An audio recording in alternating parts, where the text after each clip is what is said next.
गांव शिवपुर की सुबह हमेशा पक्षियों की चहचहाहट और खेतों से आती मिट्टी की खुशबू से शुरू होती थी।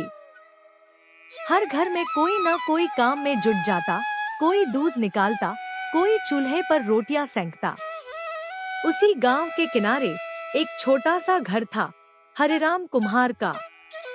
हरिराम गांव के सबसे गरीब मगर सबसे ईमानदार इंसानों में से एक था। उनकी पत्नी सुगनी सीधी सादी और मेहनती औरत थी। घर में एक ही बेटी थी, गौरी। गौरी की उम्र केवल 14 वर्ष थी, मगर उसकी समझ उम्र से कहीं ज्यादा थी। पड़ोस वाले अक्सर कहा करते, हरिराम की बेटी तो मानो 4 किताबें निगल गई हों, जितनी समझ उसमें है। गौरी न केवल स्कूल में सबसे आगे रहती, बल्कि घर के सारे काम भी संभालती। वो गाय का दूध निकालना जानती थी, खाना बनाना जानती थी और अपने माँ बाप का सम्मान करना सबसे ज्यादा जानती थी। एक दिन गांव में बड़ा सूखा पड़ा। 3 महीने से बारिश नहीं हुई थी। खेत सूख गए, कुएं का पानी आधा रह गया और हरिराम की कुम्हारी का धंधा ठप पड़ गया। लोगों ने शहर जाना शुरू कर दिया, लेकिन हरिराम नहीं गया। उसने कहा, हम अपनी मिट्टी नहीं छोड़ेंगे। यही मिट्टी हमें जन्मी है, यही हमें खिलाएगी। लेकिन अब घर में खाने को भी मुश्किल से अनाज बचा था। सुगनी रोज रोटियां आधी खा लेती, ताकि गौरी और हरिराम पेट भर सके। गौरी ने सब देखा, मगर कुछ बोली नहीं। वो रात में चुपचाप दीपक की लौ के नीचे बैठती और सोचती रहती, क्या मैं कुछ कर सकती हूँ? एक दिन गौरी ने स्कूल से लौटकर माँ से कहा, माँ, मैं स्कूल के बाद गांव के बच्चों को पढ़ाऊंगी। सुगनी हंस पड़ी। पगली, बच्चे तो खुद मुश्किल से पढ़ते हैं, तुझे क्या देंगे? गौरी बोली, माँ, पैसे नहीं चाहिए। मैं उन्हें बस इतना सिखाऊंगी कि वो कुछ बन सकें, और जब उनका दिल भरेगा तो शायद भगवान हमारे लिए भी कोई रास्ता खोलेगा। हरिराम ने बेटी की बात सुनी। उसने सिर पर हाथ फेरते हुए कहा, गौरी, तू हमारी इज्जत है। जा, जो अच्छा लगे वो कर। उस दिन से गौरी ने घर के बाहर मिट्टी के आंगन में एक छोटा सा पाठशाला कोना बना लिया। हर शाम वहाँ 10-15 बच्चे बैठने लगे। वो उन्हें गिनती, पहाड़े और कहानी सुनाती।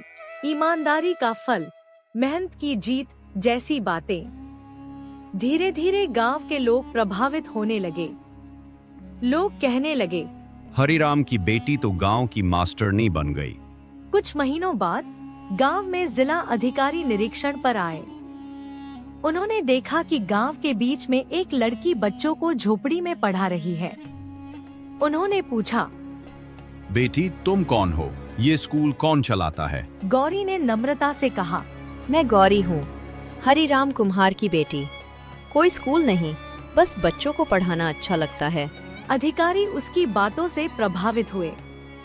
उन्होंने गांव में सरकारी सहायता से एक बाल शिक्षा केंद्र खोलने का आदेश दे दिया और गौरी को वहां सहायक अध्यापिका बना दिया। हरिराम की आंखों में आंसू आ गए। वो बोले, बेटी, तूने तो हमारा सिर ऊंचा कर दिया। गौरी मुस्कुराई। पिताजी, जब हम हालात से लड़ना सीख लेते हैं तो किस्मत भी हमारी हो जाती है। अब गांव में धीरे धीरे खुशहाली लौटने लगी। बच्चे पढ़ने लगे, महिलाएं स्वच्छता अभियान में जुड़ गईं और गौरी पूरे गांव की मिसाल बन गई। लेकिन जीवन हमेशा आसान नहीं होता। एक दिन हरिराम बीमार पड़ गया। डॉक्टर ने कहा कि इलाज के लिए शहर जाना होगा, वरना हालत बिगड़ सकती है। घर में पैसे नहीं थे। गौरी ने अपनी किताबें, अपना सिलाई मशीन, यहाँ तक कि अपनी सुनहरी बालियां भी बेच दी।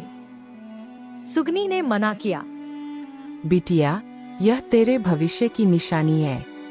गौरी ने मुस्कुराकर कहा, माँ, मेरा भविष्य तो आपके और पिताजी के आशीर्वाद से है, गहनों से नहीं। वो पिता का इलाज करवाने शहर गई।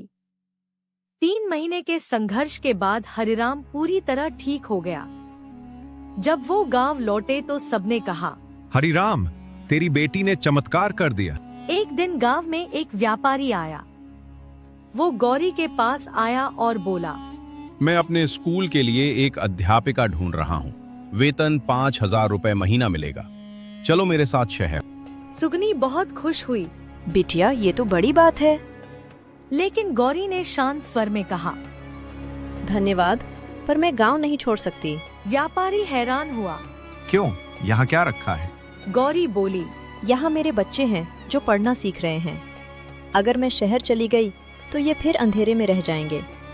पैसा तो कभी भी कमा लूंगी, पर किसी की जिंदगी को रोशनी देना सबसे बड़ा धन है। व्यापारी ने सिर झुका दिया। उसे समझ आ गया कि सच्ची समझदारी वही है जो दूसरों की भलाई में हो। गौरी ने शिक्षा केंद्र को और बड़ा बना दिया। अब वहाँ न सिर्फ बच्चे बल्कि महिलाएं भी पढ़ने लगी। वो उन्हें लिखना, गिनना और छोटे छोटे काम सिखाने लगी। कुछ सालों में शिवपुर जिला का सबसे साक्षर गांव बन गया। टीवी चैनल वाले आए और गौरी का इंटरव्यू लिया। उन्होंने पूछा, गौरी जी, आपने ये सब कैसे किया? गौरी ने मुस्कुराते हुए कहा, मैंने कुछ नहीं किया। मैंने बस वो किया जो एक बेटी को करना चाहिए, अपने माँ बाप और गांव की इज्जत बढ़ाना। गौरी अब 25 साल की हो चुकी थी। वो सरकारी स्कूल में अध्यापिका बन गई थी, मगर गांव का स्कूल आज भी संभालती थी। उसकी शादी एक शिक्षक से हुई जो उसकी सोच और मेहनत का सम्मान करता था।